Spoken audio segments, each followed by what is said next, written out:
Welcome to another episode of the Non-Victim Nation podcast. We're here today with Josh from Guardian Training Consulting.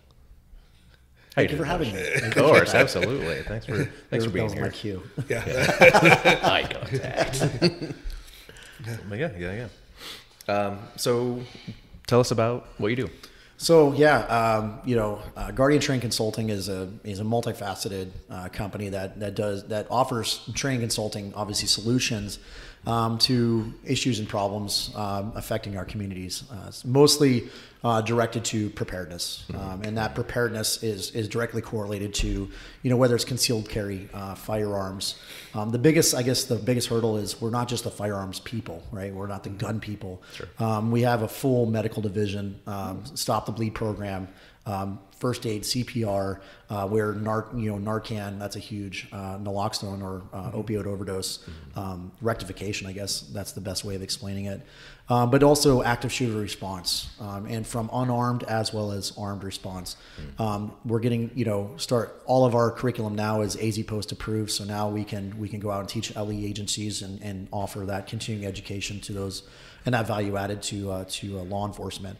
But a majority of our clientele are just average citizens that want to take it upon themselves to arm themselves with information and possibly or tools to keep themselves, their family safe. And that's the Guardian mindset. And it doesn't have to just do with just shooting people. It's just, hey, you know what, we're gonna do what we possibly can to keep ourselves safe and become our own first responders. I'm not talking about vigilantism. I'm talking about taking your own preparedness in your own hands. And that's what encapsulates our company is what are you doing today to prepare for tomorrow. Right. Okay. Yeah, that's a big thing that we talk about in the different podcasts. I think I've mentioned at least once each one that you are your own first responder. It's wonderful to feel secure in the area that you live in and know that there's police that you can call and that sort of thing. But they're not here right now. You have to be able to act as your own first responder at least until that help does arrive. Correct. Correct. And that's the thing. It's like, speaking from my experience in military and then in the law enforcement, and my wife, career law enforcement, and then her father, 32 years, Chicago Police Department. So between, Karen's dad, Karen and I, now, her father's not a part of this organization, but if you look at our family, our family, our nucleus family, we have well over 60 years, almost 60 to 70 years of first responder experience. And we'll be the first one to tell you that, when seconds count, law enforcement, first responders, fire, EMS, they're minutes away. Yeah. And it's not disrespect. It's not a defund the police or anti-law enforcement or anti-fire. It's just the reality of the situation. Right. In my experience, we typically get there when it's already over. Right. And then we take the report, who, what, when, why, where, and how, and then that's it. Right. It's the aftermath. So, Right. Especially like during the pandemic, I remember at certain points, the police would literally say, "We are not going to respond because we can't. There's just too much going on." Yeah. So, and you look at Atlanta, for example. City of Atlanta Police Department, after the indictment of their officer after a taser incident, 2/3 of the shift, approximately 2/3 of a shift, walked off the job. Wow. So there were actually armed robberies in the city of Atlanta waiting for a police response. Correct. So active in progress robberies. And it was because they just realized that I'm damned if I do and damned if I don't. And honestly, I have very good friends. I spent my career in law enforcement. There's a lot of my good friends that want to get in law enforcement, and the proverbial question is why? Right. But it's their calling, right? Especially now it's like why? Right. Because it's you're hyper. You're in this fishbowl. You're hyper analyzed for everything you do, and when you have milliseconds to make a decision. The administration and the public and the courts have days, hours, months, years to mull over what that police officer that decision they had to make in milliseconds to determine whether they live or die, whether somebody else lives or dies, or the community is safe or not. And it's a difficult position to be in, to say the least. Right. Yeah. And it's not going to, and the unfortunate circumstances and I'm not trying to fearmonger or, or propagate fear. But I don't foresee, in my professional opinion, it getting better anytime soon. Right. It's not going to get better anytime soon. And so again, that's the essence of what we are, right? Whether we're in good times, right? Whether in good times or we're in bad times, it's still I feel, and our company feels, that it's your responsibility, right? Plain and simple. Yeah. And so I guess that's the why, a long-winded answer to a very simple question. Right. That's what Guardian's all about. Right. And so I know that both you and your wife have been in law enforcement.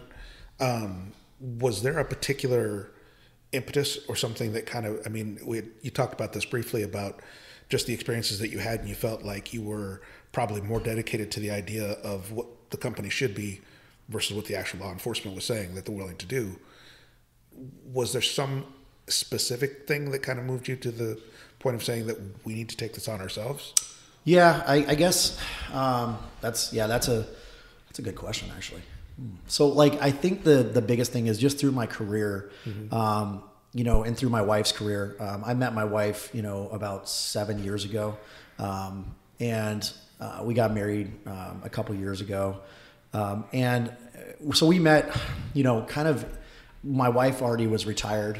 So she worked Chicago PD for 11 years. And then after 9/11, decided to apply for the Air Marshal Service and fly around the world, 1.9 million miles around the world, carrying guns on aircraft. Nice. So she medically retired from the Air Marshal Service due to complications of breast cancer. Everything's good.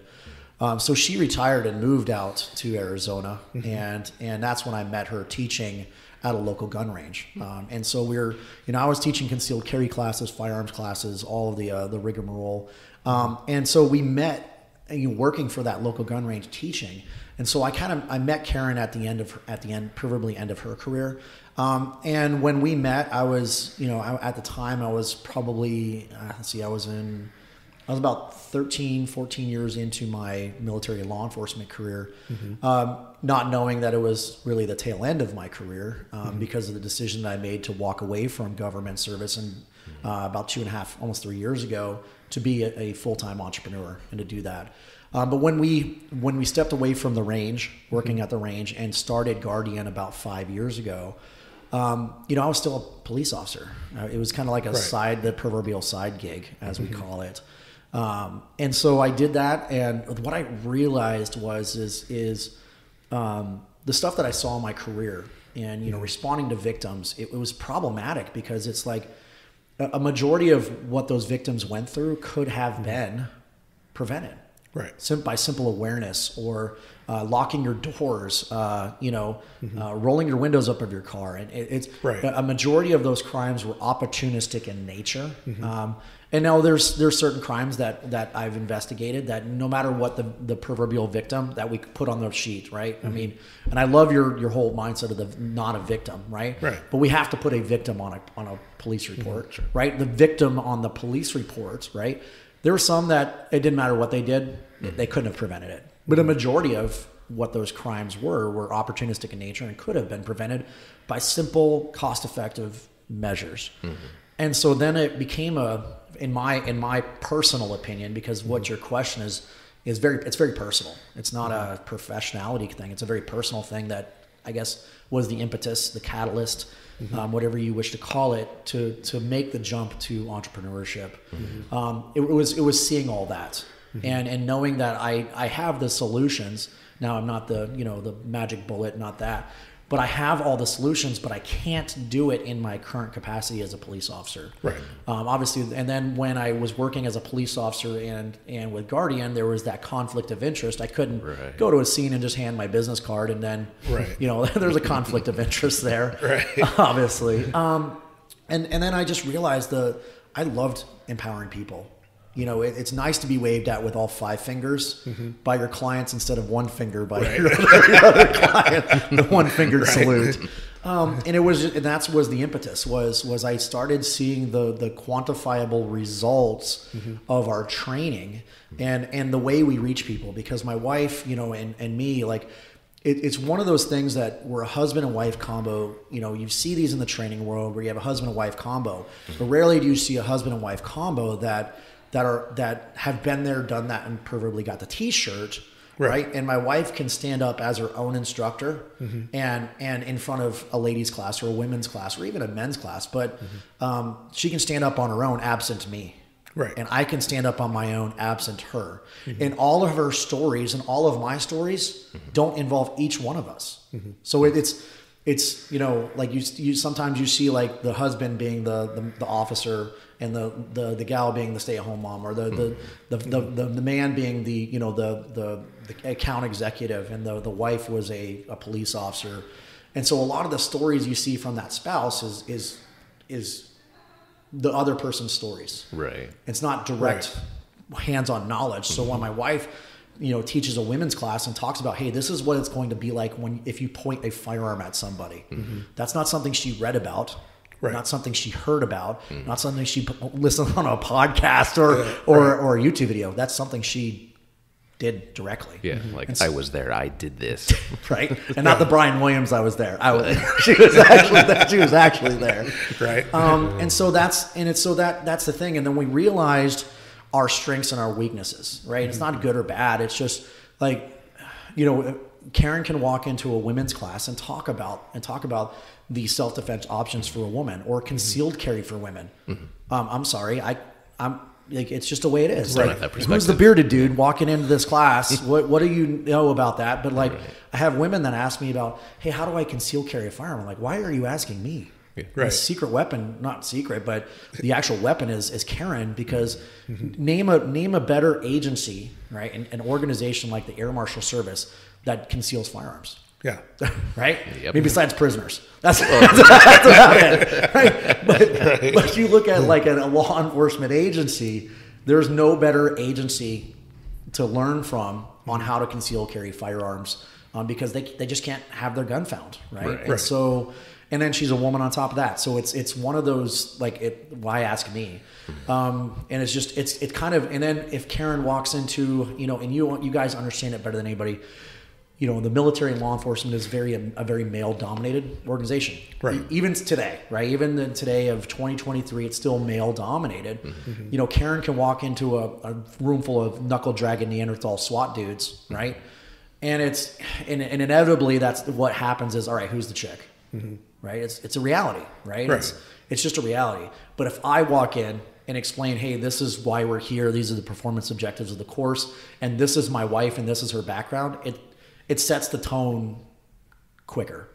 Right. So there's things that there's demographics she can reach easier than me, and there's demographics I can reach easier than her, and we both come together as partners. So I guess that's where we realized was it's time to make a change, and then I left, and it was on great terms. It was, I walked away, but I've been happy ever since, and a lot less stress and other stress, but Well, sure. if I complain, nobody will listen anyway. So there you go. So is that ultimately why you set up here in Arizona, just because you had moved out here for that, or were you already here? Yes, I was already here. So I guess the backstory of me, I lived in rural Ohio for most of my life, 60-acre horse farm. And so I lived on a 60-acre horse farm in rural Ohio, near the West Virginia border. And then my family moved out to Arizona because of the white stuff that falls from the sky, commonly referred to as snow. I hate it. So I like to go visit it up north, and then I come back. Right. And that'll be a funny story on the back end, because then I came to ASU. I went to ASU and wanted to be an F-15 pilot. That's what I really wanted to be. Wow. Okay. I wanted to be an Eagle driver, and went to ASU, went to ROTC, ready to be an officer in the Air Force. And then I realized I suck hardcore at math. Like, it's not good. It is not good. Right. And there's just a little bit of math skills to be a fighter pilot, and it wasn't in the cards. So I joined the United States Air Force to see the world. Wanted to go to Europe and Asia, and I got sent to Minot, North Dakota. If you don't know where that's at, shit ain't exotic. It is not. And then I see more snow than I've ever seen in my entire life. So my job up there was nuclear weapons transports. So I take nuclear weapons on city streets from point A to point B. And we were the tactical response unit to that. So any given time around Minot, North Dakota, Great Falls, Montana, and Cheyenne, Wyoming, if you see United States Air Force semi-truck, it's got 3 nuclear warheads in it. Wow. That's not classified. You see all the TikTok videos of what's in the truck. It's a nuclear weapon. Yeah. And obviously, if you try to get near that truck, there's a lot of individuals that are armed and ready to use deadly physical force to stop that threat to the. But when we're transporting in that truck, it is the most. I guess how would I say it? The most threatened, right? It's the easiest way to get in it, because if it's in a silo, if it's in a launch facility or missile silo, I could give you a jackhammer in 2 months and you're still not going to get anywhere. Right. So it's the most vulnerable. That's the word I want to use. It's the most vulnerable, but we have so many different security procedures. So I did that, flew in helicopters, and shot big guns, kicked doors, blow stuff up, eat, sleep, and repeat for 4 years. That's awesome. So it wasn't exactly the dream assignment, being in Minot, North Dakota. But the level of training that I got with CQB and firearms and weapons and knowledge and aircraft operations and nuclear weapons transports, it was awesome. And then I got out and I joined the city of Minot, North Dakota Police Department, 60 sworn officers in a town of about, at the time, 55,000 people. And it was great. Did a couple years up there, and then finally joined the Chandler Police Department, the City of Chandler Police Department, and worked there for a little over 10 years. And most of my time I worked in patrol, and then I went into a street crimes unit, worked on a bicycle for a couple years. So majority of my time in law enforcement, I worked 3 food groups: dope, guns, and gang members. That's what I did. Okay. So, working with DOC and working with some of the best, honestly, the best gang experts in the state of Arizona, if not the country. I've been blessed. And so, investigating and talking to,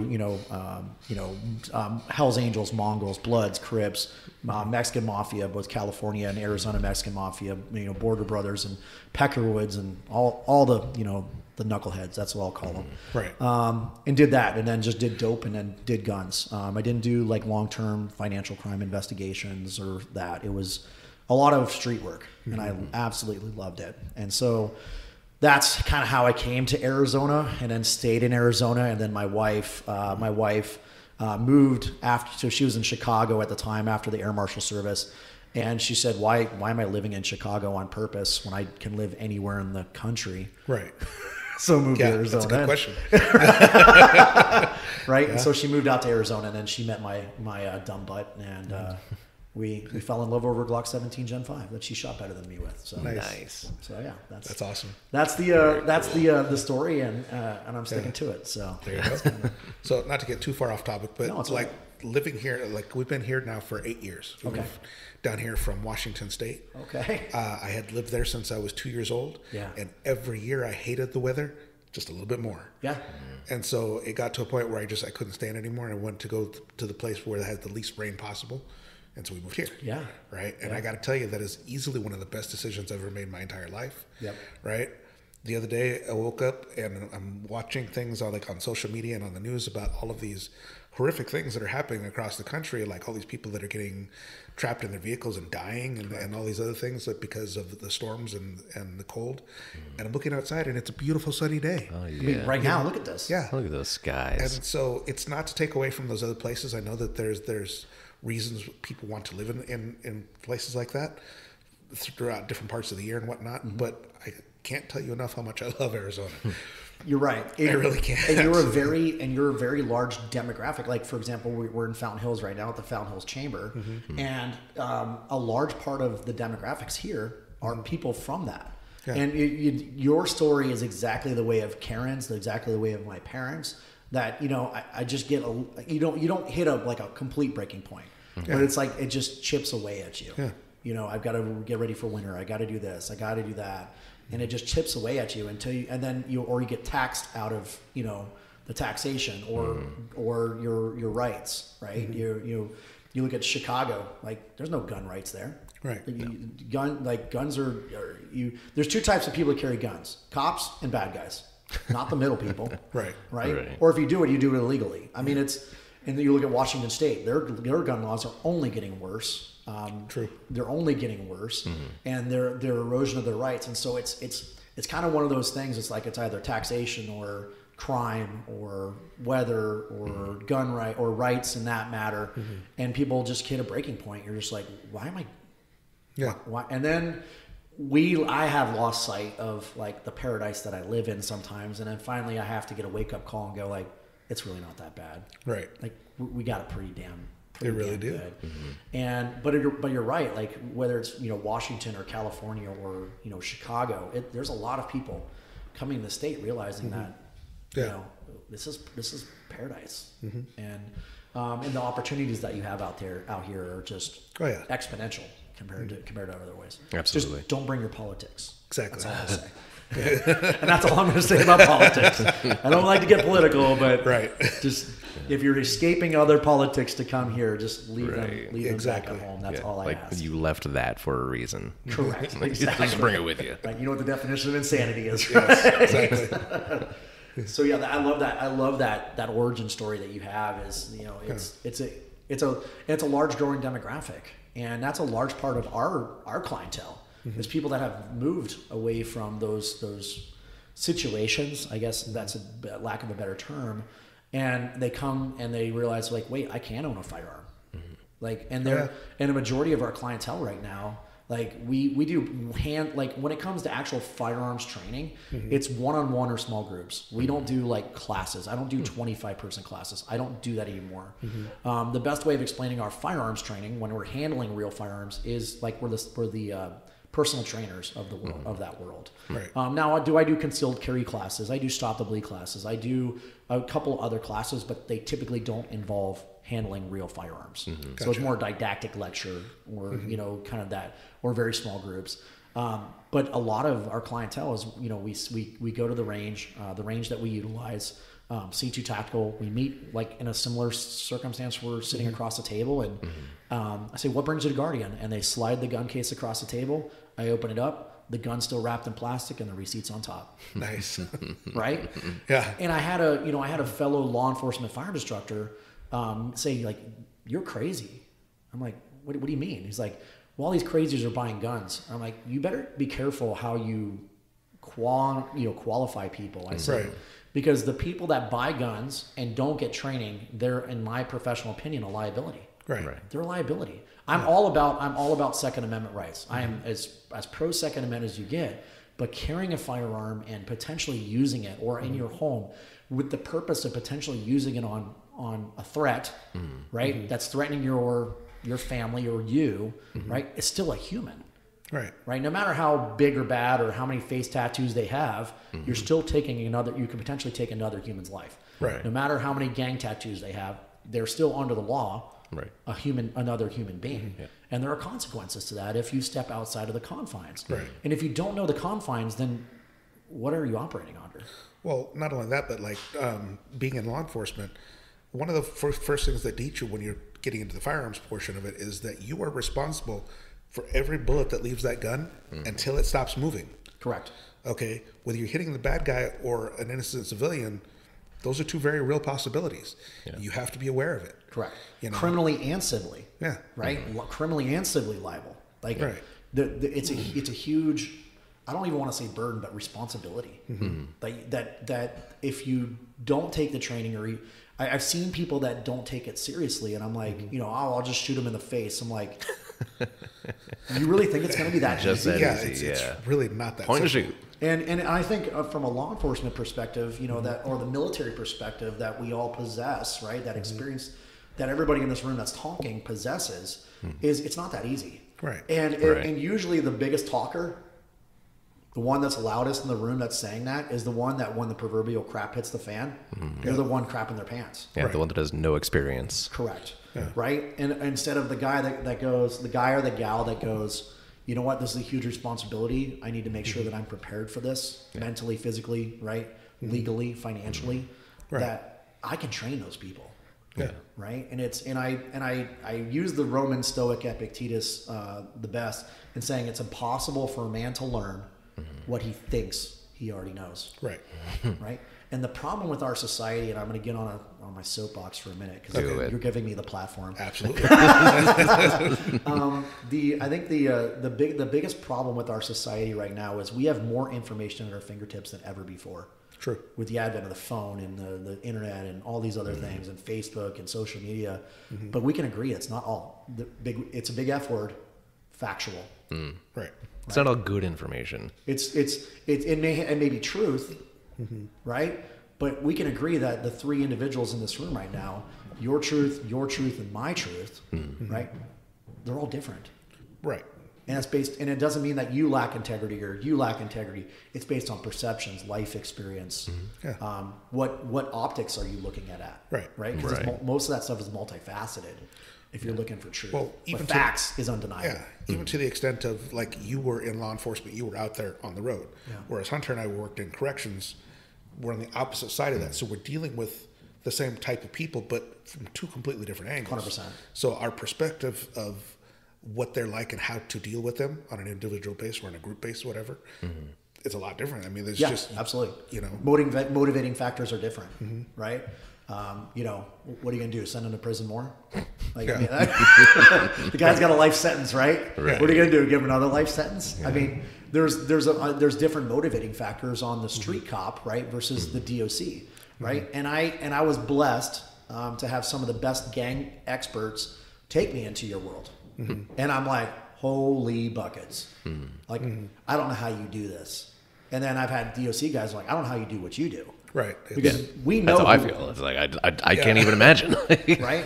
You know who you're dealing with, Right, yeah. Right now, their motivating factors may change from day to day, right? And but then I had a DOC guy who's like, dude, you walk up in a car, you don't know if they're soccer mom, right? Or Timothy McVeigh, right? Or could they be a soccer mom looking, but with a Timothy McVeigh record, Right. But like, and it's we have to do both, right? I mean, and in so many certain terms, without sounding disrespectful, but I looked at your DOC guys as like, you are bipedal predator zookeepers. Yes. Right? Yeah. You're bipedal predator zookeepers, right? We're the quadrupedal predators at the zoo, the Phoenix Zoo, right? Yeah. You go visit the tigers, All the lions, tigers, and bears. Yeah. But the biggest thing that I learned, like Jordan Peterson, for example, one of the best things he says is like, you know, dare to be dangerous, you know, because being dangerous and being capable of being dangerous, right? Because if you look at it from our perspectives, like we hunt and contain the most dangerous animal on the planet. True. And that's human, right? We have that very large prefrontal cortex, which gives us problem-solving abilities that other animals don't possess, right? Completely unpredictable, right? And it's like the Ernest Hemingway saying, and I'm going to butcher it, is like there's nothing like hunting the hunting of man, right? Because if you do that, nothing else matters, right? So when people go, I'm going to go hunt a lion, I'm like, okay, Yeah. Right. like we're hunting humans, Right. right? And I'm not hunting them, but like law enforcement, that's our job is to go find criminals and put them in jail, simply put. But they're the most unpredictable thing that we can think of, right? Yeah. And I'm sure you've never dealt with this where 1 minute you're talking to an inmate and everything's just completely on the level, and then it goes sideways.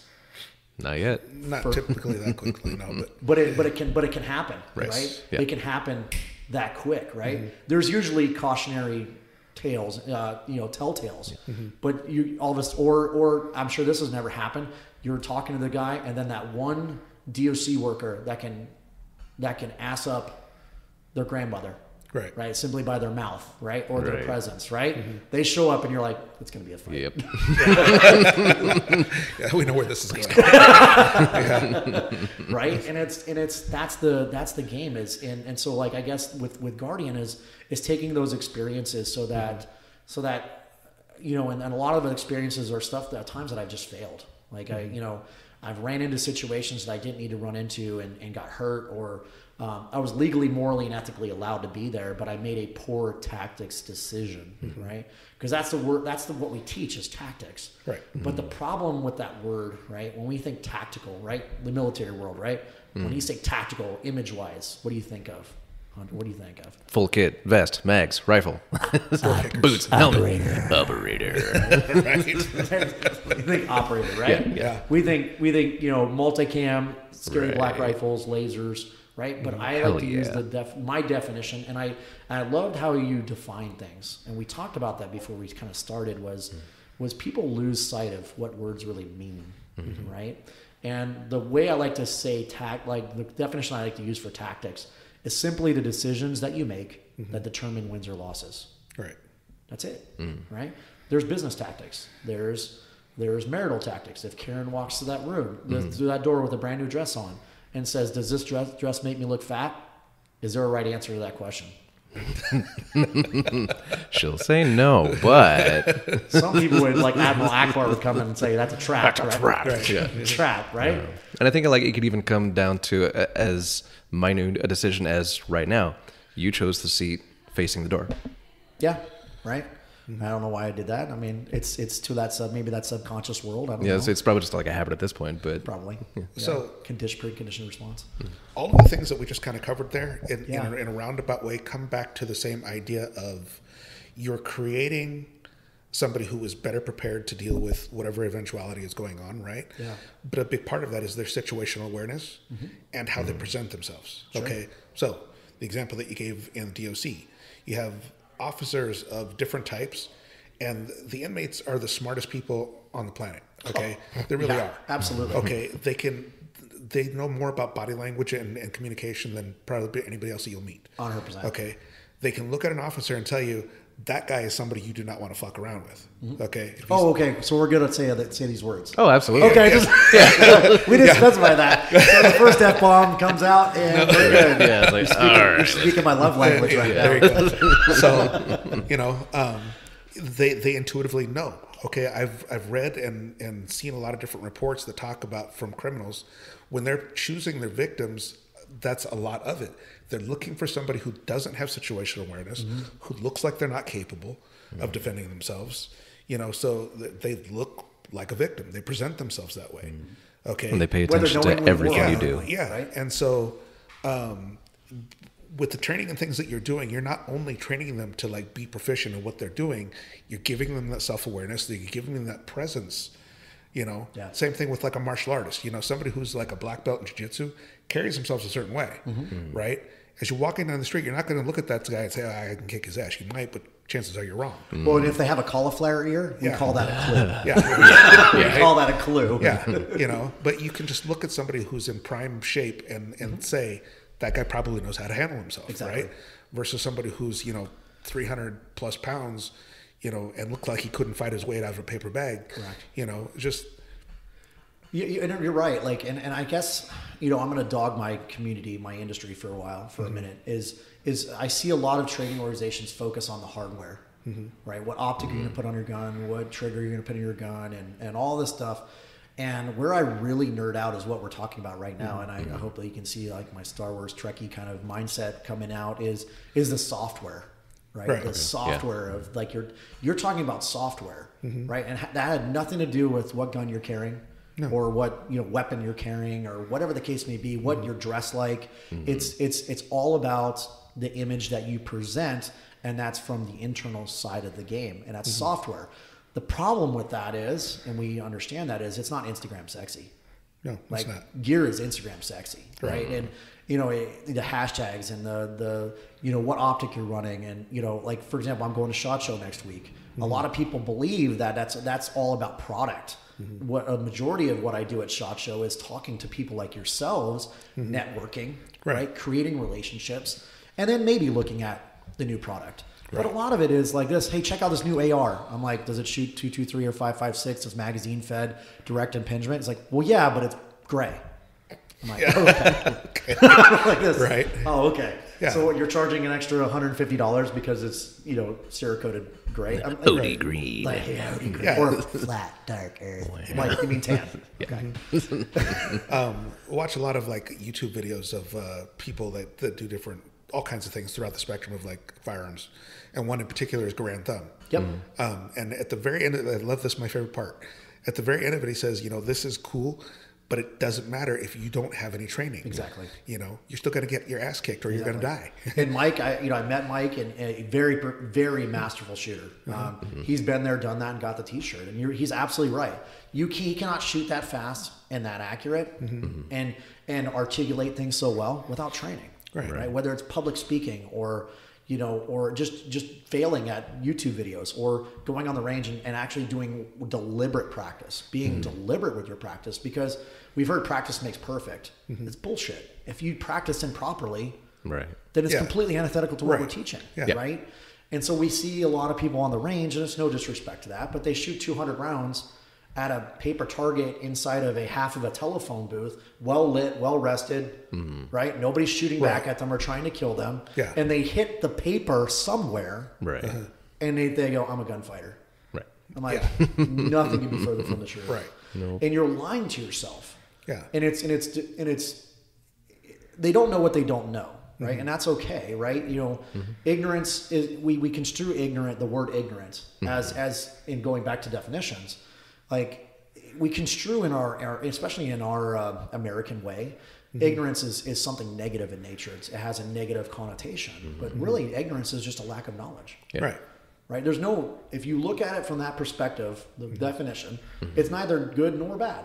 Right. It's just a lack of knowledge. You don't know what you don't know. I think that people conflate the idea of willful ignorance.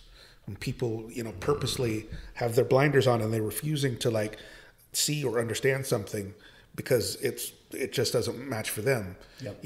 That's a whole other thing besides just never having had the experience or the training to begin with. And I'm going to cross a line here and call that stupidity. How dare you?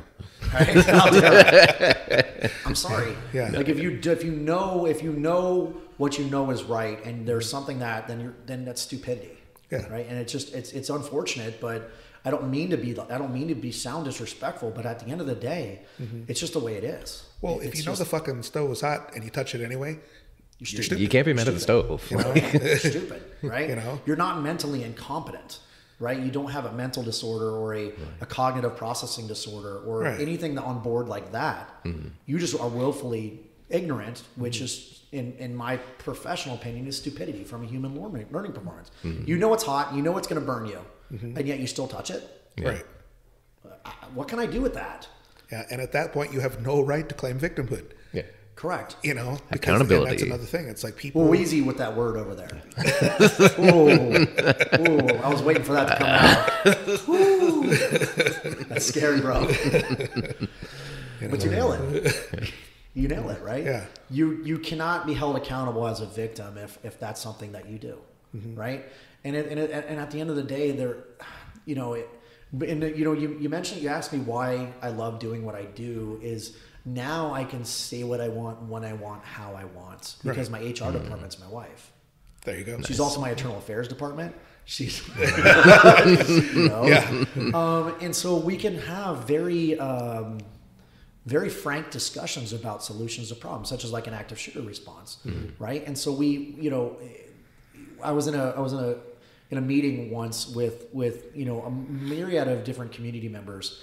And for whatever reason, the topic of active shooter came up, and it was a lot of and when they explain like active shooter instance, like let's understand why the person does that, the suspect, and do they have daddy issues, do they have mommy issues, do they have cognitive problems, and I'm like, why are we focusing so much on the person?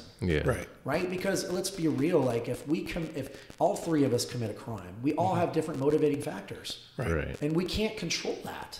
Like in this moment, I don't really care about the why. I just understand that I'm in danger, and so are other people. And what can I do, or we do as a group, to either deter it, mitigate it, and or respond to it? Right? Those are circles of influence that we can control. I can't control somebody, and so we're talking about these very esoteric conversations about why, and I'm like, just stop. When the shooting starts. Right? There's no time you're not going to be talking that person down. It's not going to happen. Right? They are proverbially dead set on completing their mission. Right? Whatever that mission is, right? To kill as many people, right? Or, it's a workplace violence. I'm here to kill you. Right? I'm here to kill you. And then if anybody gets on my way, they're just provoke collateral damage. Right?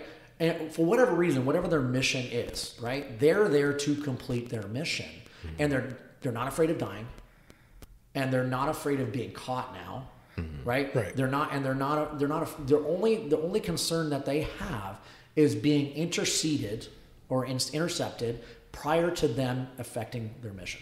Right. That's it, right? You're not going to talk them off a ledge, and so an active shooter, an active killer, they are committing malicious violence on innocent people, right?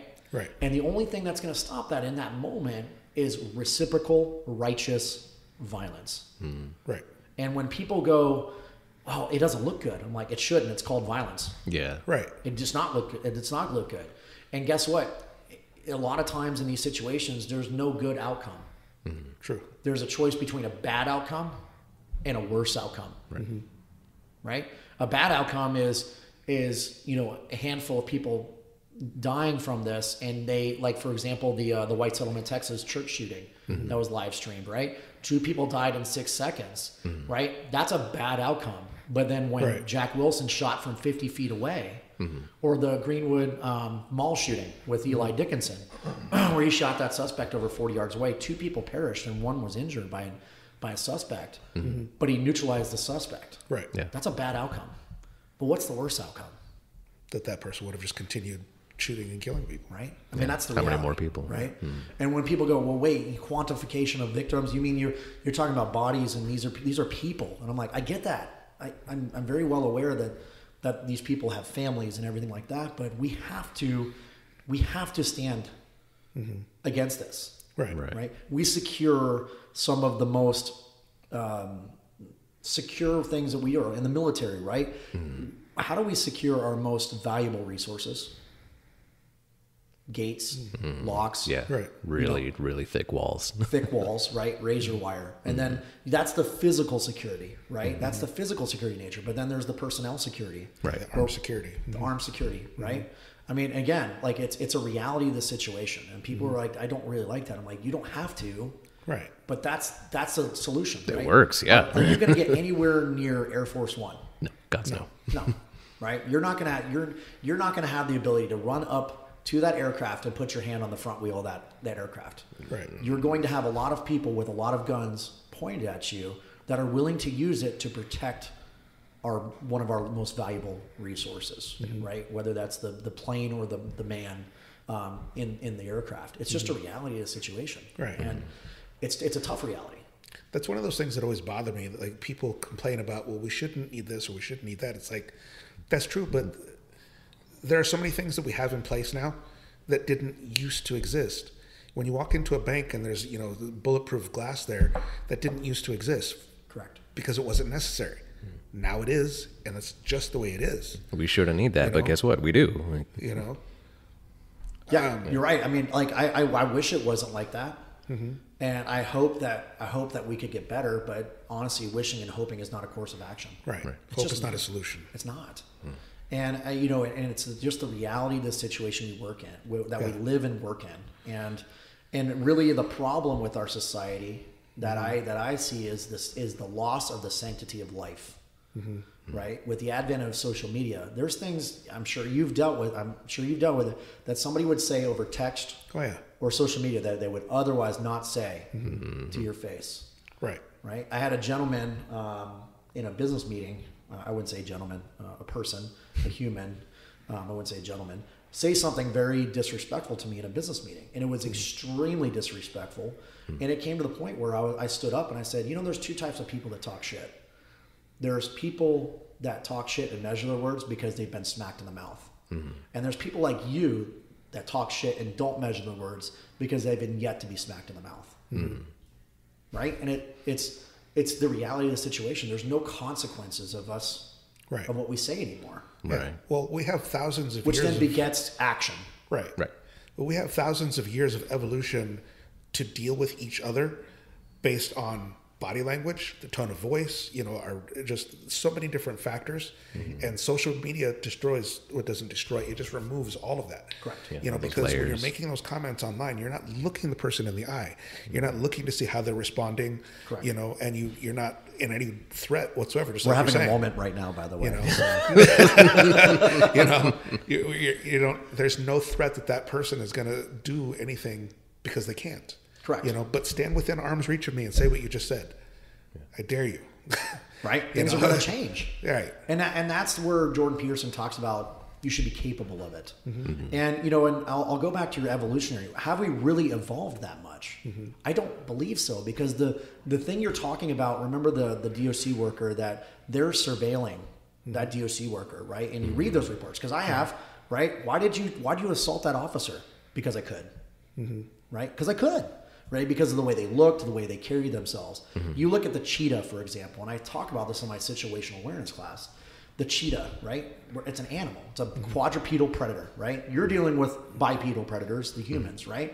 But have we really evolved past that, in that the cheetah is the fastest land animal on Earth, right? It can run 60 plus miles an hour. But do you see it just running willy-nilly around the African savannah? No. Right? They're lazy. Yeah. Right. They're like, what do they do before they Nice attack? and slow and take their time. They stalk. There's that cheetah on the African savannah. Danger, danger, danger. Right. So then it stalks the wildebeest, right? And so it stalks the head, right? And so the cheetah's in the grass looking at the wildebeest herd, or the gazelles or impala. And they're what are they looking for first and foremost? The alpha male. And usually it's the male, right? It's the male is the alpha male. And so they're looking for the alpha male, because they don't want to mess with that. Yeah, the most dangerous, strongest opposing force. Correct, exactly. And then when they find it, then what do they assess? The rest of the herd. Yeah.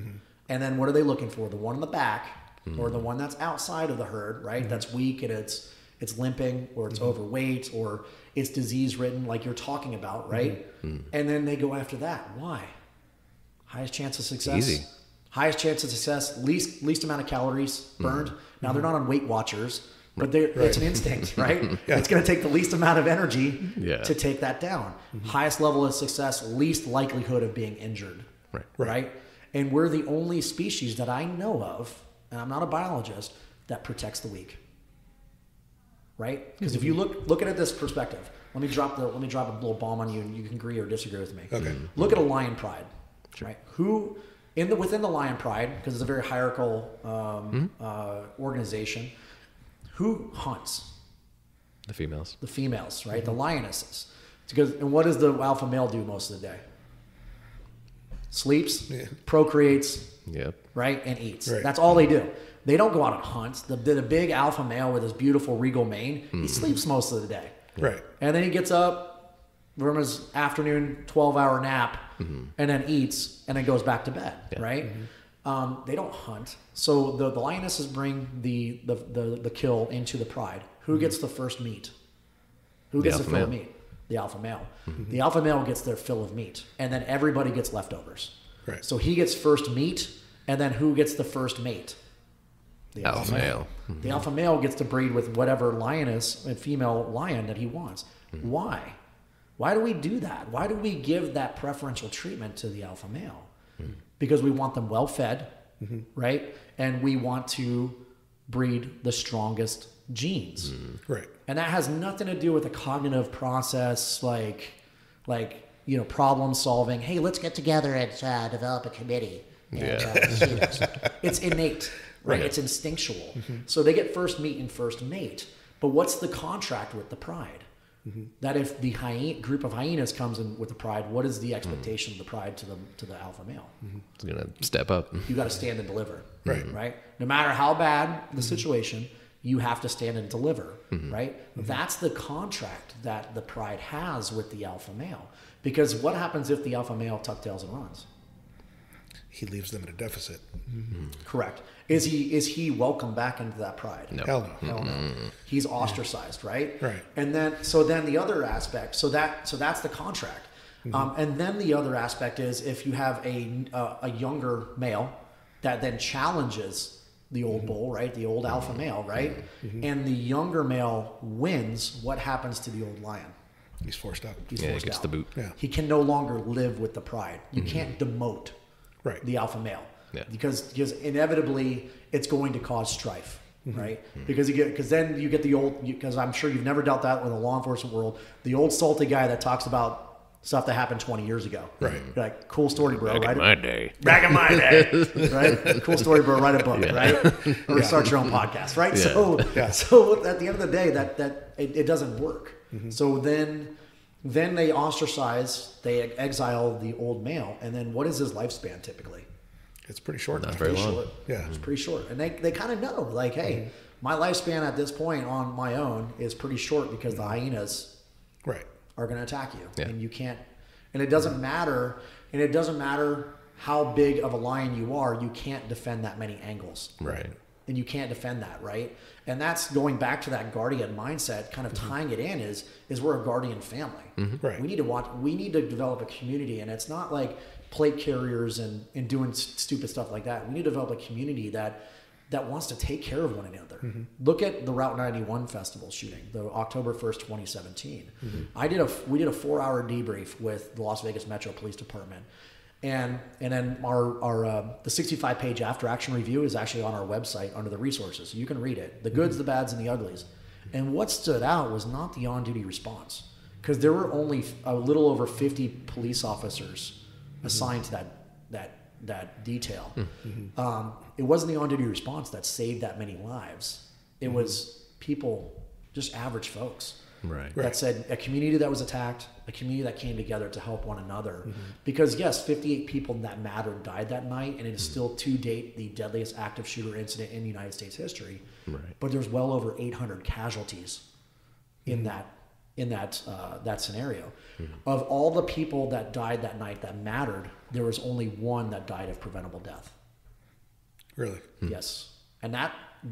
And in the unfortunate circumstances, we would call that, statistically speaking, a success, right? Okay. Because if you rewind that, the Sandy Hook incident that was 5 years before, everybody died of preventable death, Right. except one victim. That's it. So if you look at that and go, a majority of people that died in the Sandy Hook shooting died of preventable death, which was bleeding. Right? And then we started the Hartford Consensus, which then created the Stop the Bleed program. We realized we have robust, like TCCC for the military, tactical combat casualty care. In law enforcement, we have TECC, tactical emergency combat care, right?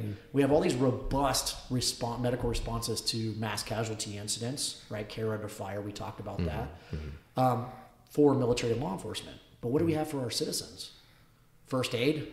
Boo-boos, Band-Aids, bee stings. Right. Do we have a program that deals with major hemorrhaging, right? Because if you look at March, you use TCCC, the M is massive hemorrhaging. Right. That's the first thing you deal with, right? So I can't breathe. I'm like, well, that sucks. Yeah. But you're bleeding out of your leg right now with a femoral artery shrink. Right? You may have difficulty breathing, right, which you can deal with. Right. But what is the biggest thing we have to deal with right now? If you're screaming, you can bleed, or you can breathe. Correct. If you're talking, you're breathing, If right? you're talking, you're breathing. Exactly. Right. And so we developed the Stop the Bleed program. Well, not we, but the Hartford Consensus and Stop the Bleed program was started, and we started training citizens in very simple, right, arming them with medical kits, right, with tourniquets and all of that. And then when Route 91 happens, everything's implemented. Right. And of all the people that died that night, there's only one preventable death. And if there was a cardiothoracic surgeon on site with an OR, they couldn't have been saved. And it's unfortunate. It really is. It really is. But when I look at that, that's a testament to people being prepared. And they were not, and the majority of these victims that were saved were not directed by law enforcement, first responders. They took it upon themselves to help other humans, which is pretty bomber, which goes back to our guardian mindset. So another thing too that I know that you do is you do like home security inspections. Correct. So I think that is incredibly important, because a lot of people get stuck in the mindset of what they feel is prepared. So they say they're going to buy some long-term food storage. Okay, so they bought it and they put it in their garage or wherever they're going to keep it. They buy a firearm and they put that in a safe someplace. It's like, I'm done. I'm prepared. There's like, a weapon somewhere in my vicinity. No, that isn't the actual solution. You have to know how to deal with all of these things. You have to know where your first aid kit is, what's in that thing.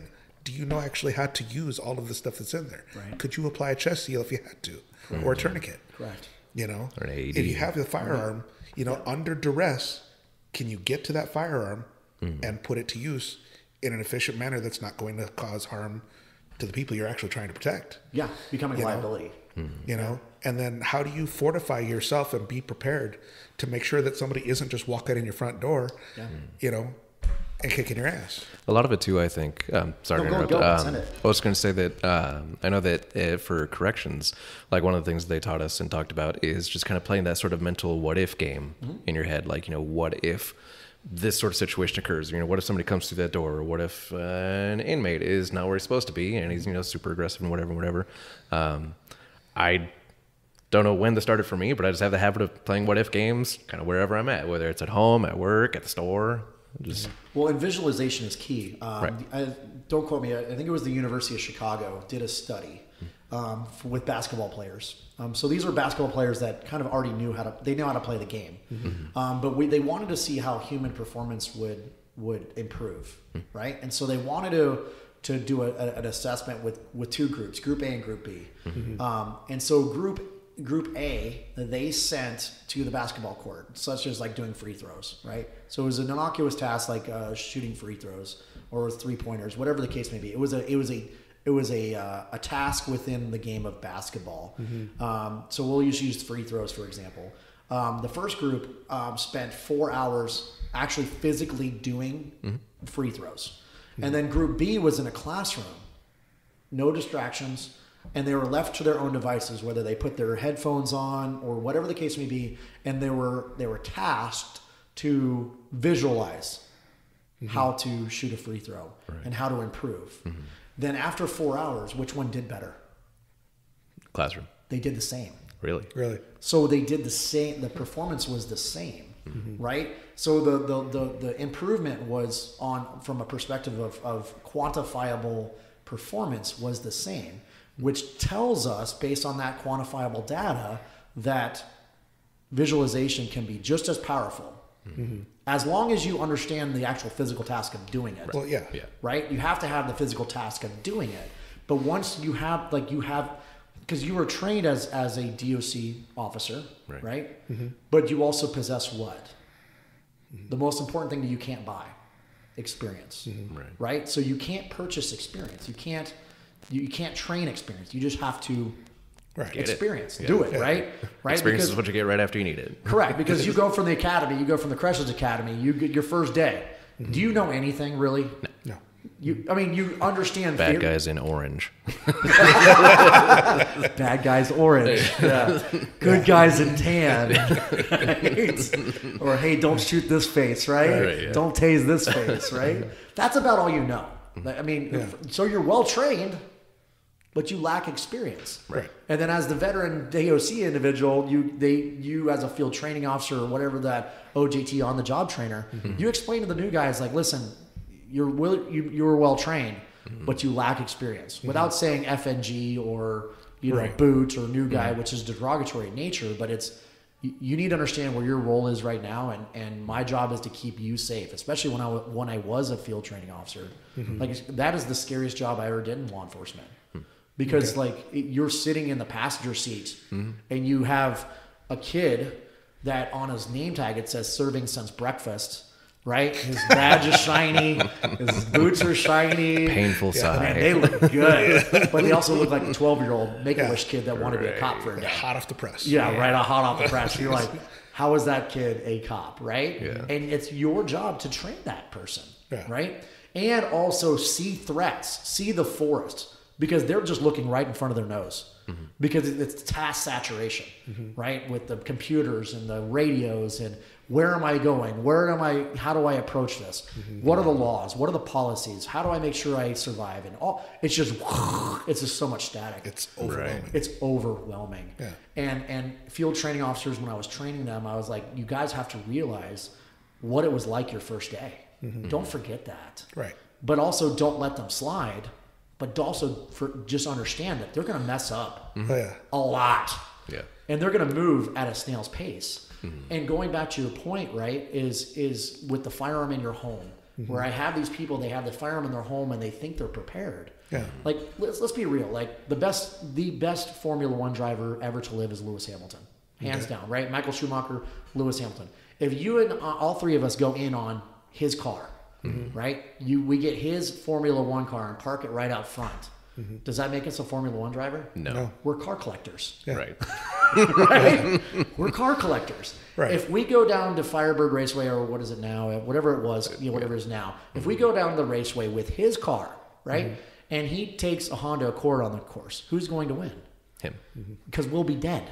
Yeah. Because I don't know what to do with all that we're going to power. crash into the wall, I'll be dead. So he's not going to beat us at the end of the race. Yeah. He's going to win by default Yeah. because we will be dead. Right. We're going to go, I can take this current corner at this speed. And you're like, Yeah. cool story, bro. And you slam it and it blows up. Right. And that's Yeah. that's the same.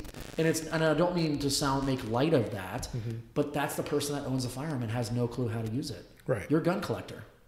You're not a gunfighter. You're not being prepared Right. in that mode. Even to the extent of like, okay, there's a point of you're going to aim the firearm, you're going to shoot and hit your target, right? But there's all the other things that have to come into play too. Yeah. Can you reload the weapon? Can you, if the What if you have weapon malfunction? jams, can you do all of the things that you need to do to get back into the fight? And if you're not prepared to do all those things, you're not prepared. Yep. And that's why I break gunfighting down, because that's really what it is. I mean, let's be real. What is a firearm? It's a gunpowder activated hole poking device. Okay. Cordless long range hole puncher. Yeah. Or cordless long range hole puncher. Yeah. Right. Yeah. Or, a gunpowder activated hole puncher. That's all it is. People go, that's really callous. I'm like, no, from a mechanical standpoint, that's what it is. Right. It's a tool. Right. So I break down gunfighting into really three processes, or being prepared, right? For that proverbial gunfight, right? The knowledge transfer is number one, which is our Arizona concealed carry course. Learning the laws of where you can and can't carry. Right. Somebody breaks in my house. What am I lawfully allowed to do? Not what I think I could do. What do I know I could do legally? What are my parameters, right? In DOC, you live and die by your policies. Right. Right? 100%. You live and die by the laws that dictate this world. If you step outside of policy or step outside of law, there's consequences for it. Right. And a lot of people go, well, I don't agree with that law. I'm like, That's Tough. you don't have to. Yeah. We have a whole prison system of people that don't want to comply with the laws. Right. And we can agree, three of us, that there are laws in our nation that we don't agree with. True. Right? Absolutely. However innocuous or great it is, there are still laws that we may not agree on all of them, right? What they are, but there are laws that we don't agree with. But if we step outside of that, we have to be willing to accept the consequences. Right. So that's the knowledge transfer, which gives you confidence, right? And then the second process is learning how to shoot the gun. Right? Like how to line up the sights, how to hold the gun, how to grip the gun, right? Or what gun is good for you. Yeah. Right? That's a huge part of what we do as well. Is we use C2 Tactical's 250 firearms in all of our firearms. And I see it problematic where, as a lady, they're like, what gun should I get? And I go, well, this is what Navy SEALs carry. Or you have small hands, so this is what you need. No, let them discover it by way of learning the fundamentals. Right. And you can test drive all of those firearms prior to the buying a firearm. Because because I tell people, how silly is it to walk into a car dealership not knowing what car to buy, and you have like $70,000 to burn, and you go, what car would you like? I don't know, it's a car. Yeah. Right. That's something with wheels. correct. Right? It's like, my F-350 or a Mustang. Right. I don't know. I just want a car. Yeah. And then you jump in the car. You don't even start it, and you just move the wheel back and forth. Yeah. No, I'll take it. Yeah. It's got a perfect smell. I'll take it. But you see how absurd that is and silly. Yeah. The reason we're laughing is because it's absurd, right? Right. I see that in the firearms industry all the time, right? Or hey, you know what? Ken Block drives a Mustang. Well, that doesn't mean that you need a Mustang, Right. Yeah. right? The late Ken Block drove a 1,400 horsepower Hoonigan. That is not the same Mustang as the one you're buying. But in theory, if it's good enough for Ken Block at 1,400 horsepower, it's good enough for me. And like, that's just silly. Yeah. It's just silly. But we see it. So then learning how to shoot, right? Learning the symbiotic relationship with the firearm, right? So knowledge transfer, that, and then our last one is the simulation training, which you guys have done with judgmental use of force, where we have our own simulator, our own TI simulator, where we put people like tonight. I'm going to be putting people in our simulator in real world scenarios. So ranging from carjackings to robberies to full on home invasions to active shooter incidents, and we put them as close to a real gunfight as they possibly can get without being in a real gunfight. If we want to create solutions, we really have to get really ugly and talk about the problems. Right. and not put our head in the sand like an ostrich. I'm like, it doesn't matter. Your head may be safe, but your keisters to the wind. Yeah. And you can get your butt kicked just as easy, whether your head's in the sand or not. Right. It's unfortunate. But we have to have these difficult conversations and go like, listen, we're lacking. Yeah. You're lacking. He's lacking. I'm lacking. Well, even to the extent of, the virtual simulation things that you do, right? You have to understand what that is like and how to deal with it. Yeah. Otherwise, you cannot ever become better. Not going to happen. And I tell people, like, if I had $1 for every time I failed in that simulation, I'd still be doing what I'm doing, except I'd be doing on Barbados. And I'd be scuba diving with my wife in the afternoon. Nothing will change. It's just I'll be a whole lot richer. I'm not. I hope that I never come off as preaching from a pulpit that I've never. I'm not preaching from a place that I haven't made mistakes and and have a ton of regrets in my life. But it's offering that experience to go like, listen, you don't have to walk the line that I walked and the regrets that I did, because I want to hack it. So that's kind of what we are. We're hackers. Like, how do we hack the system as much as we can to prevent what I've gone through or what you guys have gone through or whatever the case may be. It's not that we have the solution. We just have a solution. A solution. Right. Yeah. Right. That was deep. Glad you liked it. We're gonna solve all these problems now. Absolutely. Oh, yeah. What do you want, be Josh? A better World place, peace. right? It's going to take some violence to get there, but No, but seriously. Yeah. Awesome. So I definitely want to be respectful of your time. I know that we've probably gone much longer than either of us expected. So all of us. All of us. So what is the best way for people to reach out to you to get the training and things like that, and kind of what they need? Sure. Yeah. There's a multitude of ways. We have our website. It's the easiest domain we have is readytoday.org. So readytoday.org. That'll take us to your website. We're on Facebook, Instagram, LinkedIn, TikTok, all these social media there, so you can slip into those DMs and go from there. Email, it's on our website. So if you just click contact us, you'll get a hold of me or Karen, more likely me. You can reach us by our phone number. It's on our website as well. So there's a myriad of different ways to get a hold of us. And the biggest thing I tell people is this, is if you see something on our website that doesn't cover what you desire, give us an opportunity to see what we can find in the solutions route. And so, a lot of people look at our classes and I'm like, that's just one part of it. Those are the open to the public classes. I do a myriad of classes around this valley and around this country that are not on our website because they're private events. And I'm not going to put it on my website so that you just show up to one of my private events. Right. So there's a lot of things that are on the calendar that are not on the website. So I tell people, just give us the opportunity to address your concerns. And if it's something customizable, we can do it. If it's something that fits in the parameters of a scheduled class, we can do it. Give us your problems, and we'll create solutions from there. That's excellent. So for, let's say, somebody that I guess is at that sort of conscious incompetence, that is to say that they know that they don't know things, but not exactly sure what they don't know. Is there like a sort of starting point among your classes? Like what's the best thing for them to do first? Well, that's dependent on I guess what they're looking for. So if it's firearms related, right? Firearms related, and the question and the need is that they're wishing to purchase a firearm in the future to protect themselves, which in the case could potentially take another person's life. I would suggest our Arizona concealed carry course. That's a great starting point because it's a 4-hour course. There's no handling of firearms.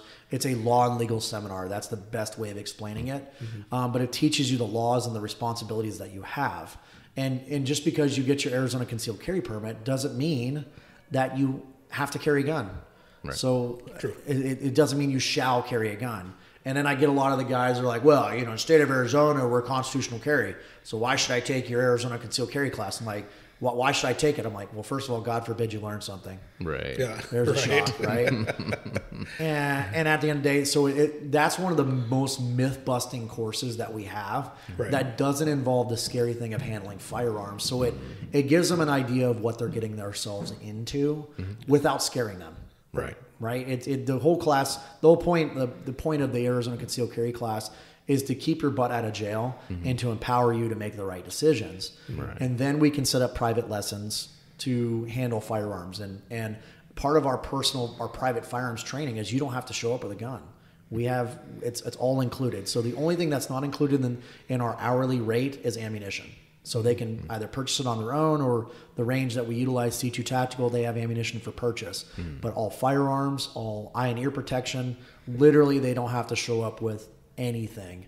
And then they can find out what guns works for them, and that's on an hourly rate. And we recommend that first lesson to be 2 hours, to sit down and talk about firearm safety and start from scratch, and then we can progress from there. But a lot of those private lessons, just like that, is we're not teaching curriculum, we're teaching people. It's our job to meet you at your level. Right. And then going from there, and then simulation, the use of force simulation, that's a great thing. Right. If I could tell anybody, but you notice our classes are not linear in nature. Everything's non-linear, and I purposely do that. I don't like, it's not that it's not bad, it's just I don't like doing linear classes, 100, 200, 300. Right. I like the students to find what works for them. We do a lot of virtual seminars through Zoom. So now I can come into your home, proverbially speaking, in that Zoom seminar and do that. So we do a lot of like developing your own home protection and self-protection plan. So that's how to better secure your home and better, be spatially aware. So it's an hour and a half, 90-minute seminar on Zoom, super chill. And so then if you want to get into the more robust classes, the structure movement classes, which we're doing in January here, or the use of force simulation, or the live fire low light class that we're doing, that's great. But we want to definitely build a foundation before we put you in the dark with a flashlight shooting live guns. Right. That's not the class to show up to go, hey, where are the bullets going? Where are the bullets going? Like, this is Sure, there's no bullets in this thing? yeah, there's one way to find out. Usually it's self-correcting in nature. But yeah, I tell people this. We get a lot of calls. They're like, where do I start? And we'll provide the guidance. So I say just get a hold of us. That's kind of how we do it. But just get a hold of us. Worst cases, we'll lead you down the road, and we'll do what we can. And the great thing is most of the time you're going to be talking to the owner operator, which is either Karen or I. Yeah. I always tell women, like, if you get a hold of us and you hear a male voice, it's going to be me. I do not get offended by women going, I don't want to learn from the bearded dude. I want to learn from your wife. I don't get offended by that. I just go, like, let's schedule a time with your wife. So it's don't let the conversation be awkward by saying, I don't want to learn from you. That's okay. Yeah. I'll get you in Cool, contact with my wife. So, yeah, I hope that answered your question. Yeah, absolutely. Yeah. All right. Well, did you have any questions for us? Any final thoughts? Final thoughts. Dad advice. Dad advice. Easy grandpa. I love that. No, I just want to say thank you both for what you guys do for the community. I thank you for your service to this country.